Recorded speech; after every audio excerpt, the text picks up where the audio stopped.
आज के इस व्याख्यान में, आज के इस वीडियो लेक्चर में हम लोग लाइट के डिफ्रैक्शन फिनोमेना को समझेंगे, यानी प्रकाश का विवर्तन, डिफ्रैक्शन ऑफ लाइट। हम लोग ये समझते हैं, जानते हैं, एक्सपेरिमेंट के थ्रू ये समझते हैं, जानते हैं कि लाइट हमेशा स्ट्रेट पाथ पर ट्रेवल करती है। लाइट बीम हमेशा स्ट्रेट पाथ पर प्रोपेगेट करती है, मूव करती है। लेकिन अगर इस लाइट बीम के रास्ते में कोई अवरोध आ जाए, कोई रुकावट आ जाए और रुकावट बहुत नुकीले हों, शार्प हों, तो जैसे ही लाइट बीम इन नुकीले सिरे पर आएगी और इंसिडेंट होगी इस नुकीले सिरे पर, तो लाइट अब वहां नहीं पहुंच पाएगी जहां इसे जाना चाहिए। अगर ये अवरोध नहीं आता इसके रास्ते में, तो लाइट मान लेते यहां पर आती, इस जगह पर आती, लेकिन इसके रास्ते में जैसे ही अवरोध आ गया, कोई ऑब्स्टेकल आ गया, कोई रुकावट आ गई, और रुकावट बहुत शार्प है, उसके नुकीले सिरे पर जब इंसिडेंट होती, यहां पर इस नुकीले सिरे पर इंसिडेंट होती, तो लाइट फिर वहां नहीं पहुंच पाती है जहां इसे जाना चाहिए, फिर ये किसी दूसरी ओर मुड़ जाती है। इसके मुड़ने की घटना को हम कहते हैं डिफ्रैक्शन कहते हैं। जैसे ये लाइट बीम आ रही है और ये इसका ऑब्स्टेकल है, अगर ये ऑब्स्टेकल नहीं होता तो लाइट स्ट्रेट पाथ पर मूव कर जाती। लेकिन अगर इसके पाथ में, इस लाइट बीम के पाथ में ये ऑब्स्टेकल आ गया, कोई अवरोध आ गया, कोई नुकीला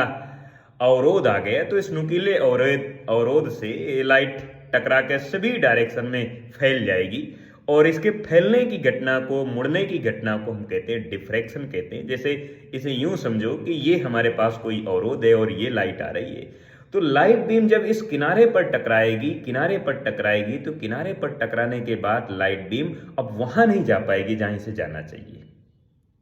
अब ये अपने पाथ, स्ट्रेट पाथ को छोड़ देगी। जिस पाथ पर ये मूव कर रही थी, स्ट्रेट पाथ पर, उसको छोड़कर अब ये किसी एंगल पर ये बेंड हो जाएगी, और एंगल पर बेंड होने के फिनोमेना को हम कहते हैं डिफ्रैक्शन कहते हैं। डिफ्रैक्शन हर एक तरह की वेव में होता है, चाहे वो लाइट वेव हो, मैकेनिकल वेव हो, नॉन मैकेनिकल वेव हो, मैटर वेव हो, वाटर वेव हो, साउंड वेव हो, किसी भी तरह की वेव में ये फिनोमेना हो सकता है। लेकिन ये ध्यान रखना है कि जिस वेव की वेवलेंथ जितनी ज़्यादा होती है, जिस वेव की वेवलेंथ जितनी ज़्यादा होती है, उसका डिफ्रैक्शन उतना ही ज़्यादा होता है। इसे यूं समझो, साउंड वेव और लाइट वेव में अगर हम कंपेयर करें डिफ्रैक्शन के फिनोमेना को, तो यूं समझो कि एक कमरा है, कमरा चारों तरफ से बंद है, दरवाजा बंद है, खिड़की बंद है, पर्दा लगा हुआ है। उस कमरे के अंदर एक बल्ब जल रहा है जिससे लाइट वेव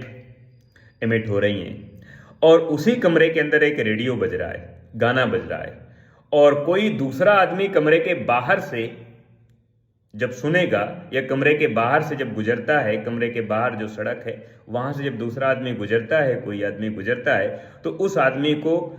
साउंड सुनाई देती है, यानी गाने की आवाज, जो रेडियो बज रहा है उसके गाने की आवाज सुनाई देती है, न कि उस कमरे के अंदर जल रही हुई लाइट उसे दिखाई देती है। कमरे के अंदर जलती हुई लाइट का उजाला उसे नहीं दिखाई दे रहा है, बल्कि उस कमरे के अंदर जो गाना बज रहा है उसकी आवाज उसे सुनाई दे रही है, क्योंकि जो गाने की जो साउंड वेव है, उस साउंड वेव की वेवलेंथ ज्यादा है as a compare to light wave, इसलिए साउंड वेव का डिफ्रैक्शन ज्यादा हो गया और लाइट वेव का डिफ्रैक्शन कम होता है। डिफ्रैक्शन का मतलब होता है लाइट किसी शार्प इंड से, किसी शार्प अवरोध से टकराकर किसी एंगल पर बेंड हो जाती है, और बेंडिंग फिनोमेना को हम कहते हैं diffraction of light. Diffraction of light दो तरह का होता है, एक तो Fresnel diffraction and Fraunhofer diffraction. ये तो ऑब्जर्वेशन पर डिपेंड करता है। अगर ऑब्जर्वेशन पॉइंट फाइनाइट डिस्टेंस पर है तो फ्रेनल डिफ्रैक्शन, अगर ऑब्जर्वेशन पॉइंट इनफाइनाइट डिस्टेंस पर है तो फ्राउनहोफर डिफ्रैक्शन, इसे हम समझते हैं। और डिफ्रैक्शन सिंगल स्लिट का एक एक्सपेरिमेंट होता है जो कि फेमस है, जिसकी एप्लीकेशन हम लोग पढ़ते हैं। एप्लीकेशन कभी हम बाद में डिस्कस करेंगे।